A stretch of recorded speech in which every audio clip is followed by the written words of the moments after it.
Bonjour et bienvenue sur cette vidéo un petit peu particulière puisqu'il va s'agir d'une réédition d'une ancienne.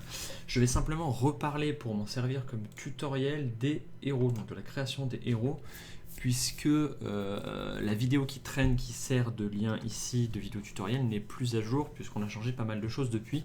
Donc on est parti, on va créer un héros depuis le début, je vais le faire avec vous, je vais vous réexpliquer un petit peu comment tout ça fonctionne et ça servira de tutoriel. Donc je clique sur le petit plus qui est un grand classique, vous allez le retrouver un petit peu partout. On va taper un nom de héros, on va l'appeler, je sais pas, moine, on va pas se prendre la tête. Vous avez ici donc chapitre 1, chapitre 2 qui limite en fait les équipements, les éléments que vous allez pouvoir sélectionner derrière dans vos héros, ça va vous limiter les choix en fait si vous n'avez que le chapitre 1 ou si vous avez aussi le chapitre 2. Il y a des chances que cette notion-là saute dans un futur assez proche, mais voilà, pour le moment ça fonctionne. On clique sur valider, on arrive ici. Donc vous allez pouvoir choisir la classe, c'est-à-dire en fait l'image qui va être utilisée pour votre héros. Donc là, comme j'ai pris un moine, je vais prendre quelque chose qui ressemble à un moine. On va prendre l'érudit, tiens. Et on va pas rentrer grand chose pour le moment, je vais simplement sauvegarder. Vous allez voir que dès que vous sauvegardez votre héros, l'image apparaît ici. Alors le but de cet écran là, ça va être de vous permettre de sauvegarder les héros, c'est-à-dire quand lorsque vous avez joué au chapitre 2, si vous avez besoin d'un système de sauvegarde, et le chapitre 3 plus tard, vous allez pouvoir sauvegarder l'équipement actuel qu'il a. Et c'est donc les informations que vous avez ici. Donc vous avez effectivement le niveau de votre héros, on va le mettre niveau 5, vous voyez que vous avez les points restants ici, donc les points de caractéristiques que vous posez ici sur votre fiche. Vous allez pouvoir les mettre là, on va lui mettre par exemple, alors je ne réfléchis pas forcément à ce que je fais, hop, 3 d'intelligent, et je sauvegarde, vous allez voir que ça apparaît ici. Donc ça vous permet d'utiliser ce truc là comme système de sauvegarde. Vous pouvez choisir bien entendu un équipement, bâton d'Ilus, on va prendre une armure, on va mettre une armure en cuir, etc. etc. Dans ces combo box, ces trucs de sélection, vous avez aussi les éléments publics qui sont sur l'encyclopédie. Ça vous permet aussi d'utiliser des équipements de l'encyclopédie et aussi ceux que vous avez créés. Vous avez aussi bien sûr tous les équipements de base dans le jeu et lorsque vous sauvegardez, et bien votre héros récupère l'équipement. Donc ça c'est la première possibilité pour utiliser cette option là. La deuxième, ça va être pour vous permettre de créer vos héros, et à ce moment là c'est très simple, vous cliquez ici sur personnaliser la classe et vous allez voir qu'il y a énormément d'informations qui sont apparues.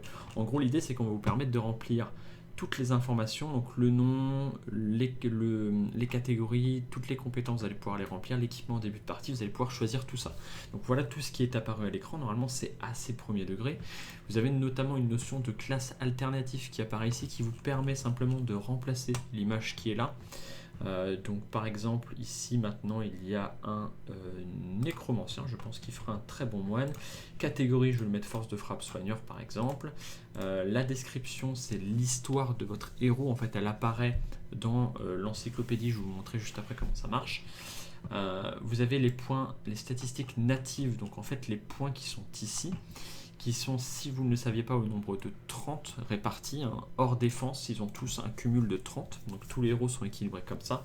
Donc on va faire un truc très simple, c'est que je vais faire, non c'est 5 qu'il faut, 5, 5, 5, 5, 5, 5, voilà c'est pour l'exemple.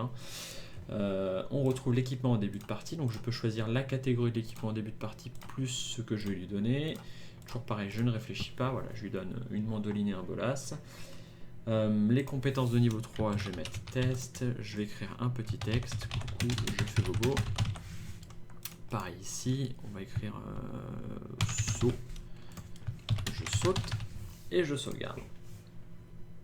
Hop, hop, hop, et quand j'arrive en dessous, vous avez donc effectivement le nécromant donc, qui est Talman, pour ceux qui le connaissent. Vous voyez que les compétences ici ont été remplacées, que les capacités ont été remplacées, l'équipement en début de partie aussi.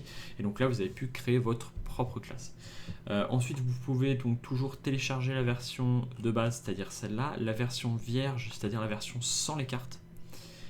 Et si je ne m'abuse aussi, sans les caractéristiques qui sont ici. Donc en fait, vous allez avoir vos caractéristiques de base, vos compétences, votre nom, mais vous n'avez pas tout le reste.